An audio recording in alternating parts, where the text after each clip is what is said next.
As a famous wordsmith once said, some are born great, some achieve greatness, and some have greatness thrust upon them.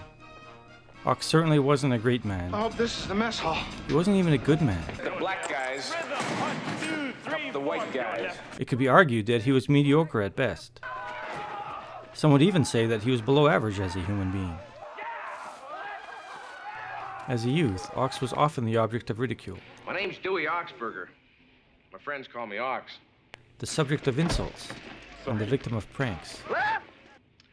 Well, he told me I swallowed a lot of aggression. He was the poor, pathetic soul who always hid his love for the pretty girls, knowing that it would never be returned. I'm basically a shy person. I'm a shy guy, and But when his nation called in the summer of 1981, when his country needed him the most, when freedom, liberty, and our very way of life were under the knife of evil and oppression, I thought to he stood up myself, to be counted. join the army. It's free. So I figured, while I'm here, I'll lose a few pounds. And you got what, a 6 to 8 week training program here?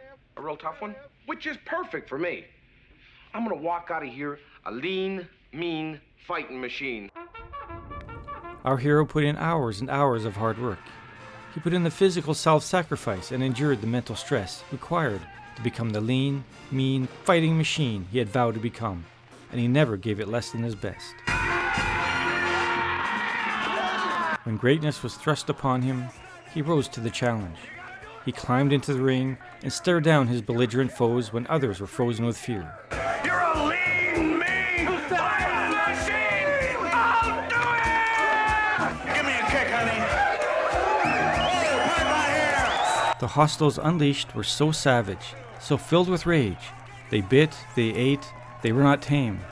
Sowing terror and spreading fear, the tyrannical occupying force menaced and victimized the poor, defenseless civilians. Stepping onto the field of battle took strength, determination, and an uncommon amount of courage. Why did he go on in the face of such adversity? What propelled him to risk everything for God and country? Ox was a believer. Surrounded by the enemy, with no possible means of escape, his training took over, and Ox battled the savages with every ounce of daring and might he could muster. Ox suffered great indignities as the enemy engaged in surreptitious tactics and guerrilla warfare to advance their contemptible cause.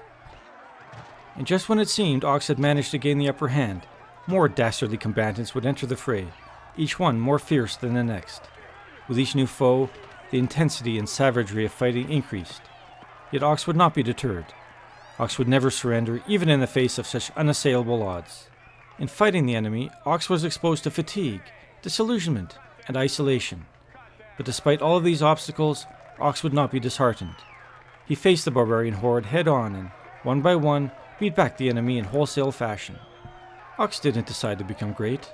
He decided not to lose. He chose not to give up. He chose not to wilt and die.